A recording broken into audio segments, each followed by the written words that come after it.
Welcome back mga kaaldab. Ito na naman po ang inyong lingkod, si Mr. Destiny at magbibigay po tayo ng pinakamainit na update po ngayon sa social media.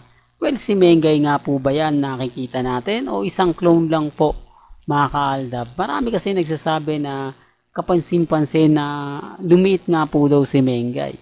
Kapansin-pansin nakakaiba nga po raw si Main Polkerson. Alam nyo, sa totoo lang po mga kaaldab, may mga bagay-bagay po na mahirap nga po talagang ipaliwanag. May mga bagay-bagay nga po na kung titignan mo ay talaga naman pong mapapaisip po kayo. Di po ba? Kaya nga po marami nagsasabi, maraming komento na kung saan nga po ito yung patunay mga kaaldab na ang ebidensya at resibo na talagang ngayon lang po nagkasama si Congressman Arjo at si Mengay. Parang kung pagbabasihan nyo po yung mga photos, mga kuha po sa Greece, kakaiba. Kung makikita nyo po yung mukha ni Congressman Arjo, may bigote na po siya rito Di po ba? Pero pagdating po sa Greece, Athens, wala po. Ganun po ba kabilis tumubo ang bigote? Ito common sense na lang po mga kaaldab ba? Katulad po sa akin, lalaki ako. Matatagalan, hindi naman po porket 2 weeks bigatilyo ka na agad. Di po ba? Kasi kitang-kita mo yung save na mukha ni Congressman Arjo doon. Na ahit po siya.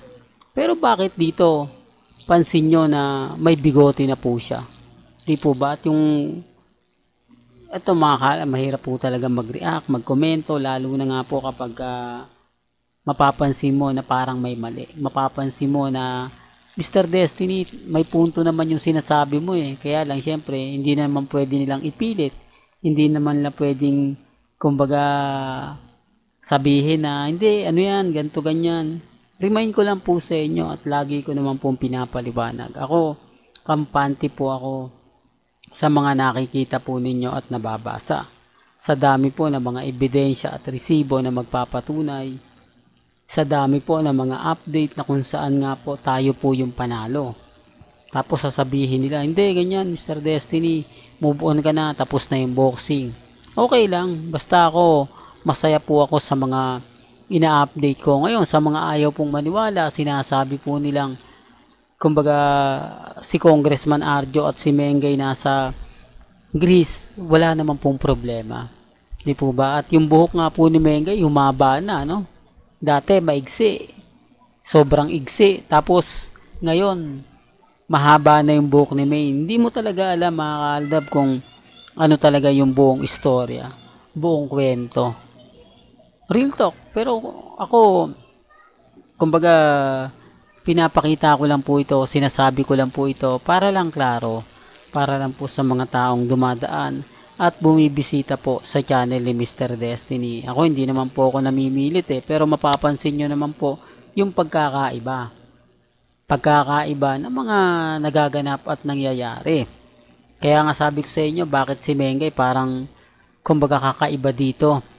Parang kumbaga hindi talaga si Mengay. Di po ba? Parang clone kasi. Mahaba na buhok, malaki pa yung balakang, o malaki pa yung hita.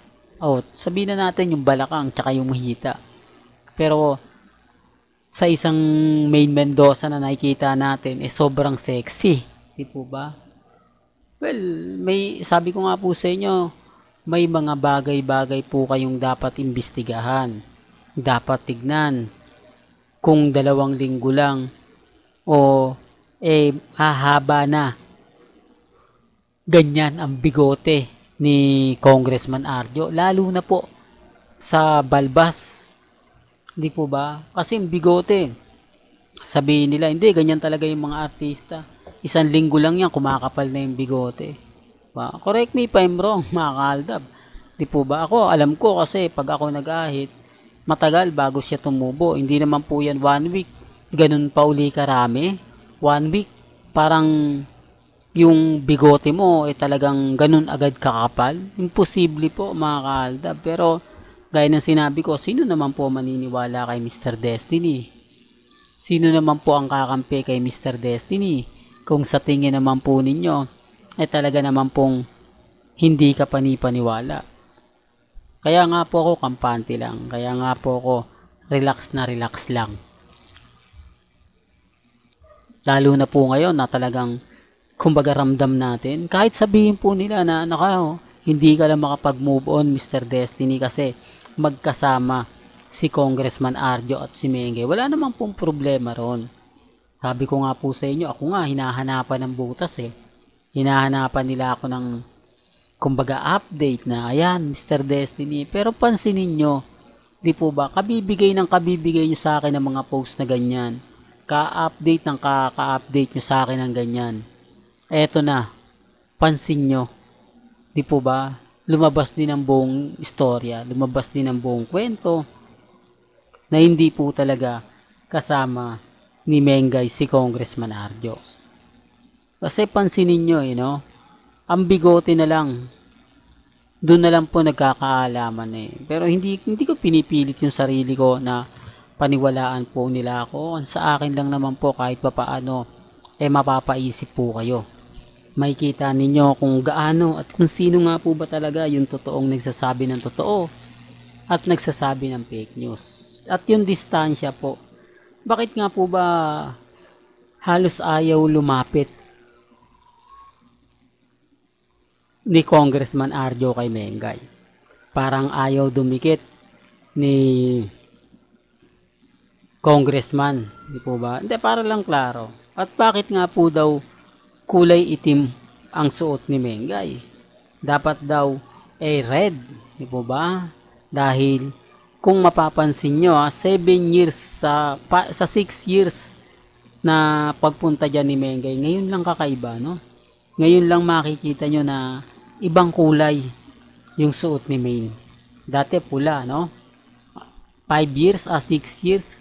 Bagay 5 years lang dahil nung pang 6 years hindi ata umatin si Maine eh. Pasensya na po correct me na lang if I'm wrong kasi sabi ko nga po sa inyo hindi tayo updated sa mga bagay na ganyan. Pero kapag lagi pong pinapasa sa akin katulad nito, panay pasa ng pasa, panay post ng post, ayan tuloy nabutasan ko po sila. Di po ba? Kaya nga sabi ko sa inyo after 5 years ni Mengay kapansin-pansin na naka-black siya. All black talaga. Samantalang si Nanay Dab, di po ba, nakakulay red. Pero, well, wala namang pimpilitan. May kanya-kanya lang tayong opinion.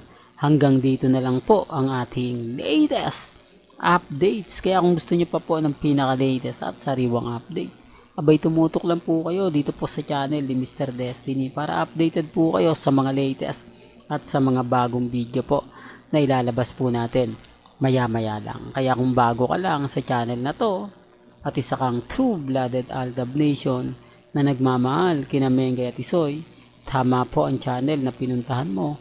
Kaya consider na po kitang bagong subscriber. At huwag mong kalimutang i-share ang mga video po natin sa mga mami, sa mga titas, at sa mga senyor. Hanggang sa muli, salamat po sa panonood at pakikinig.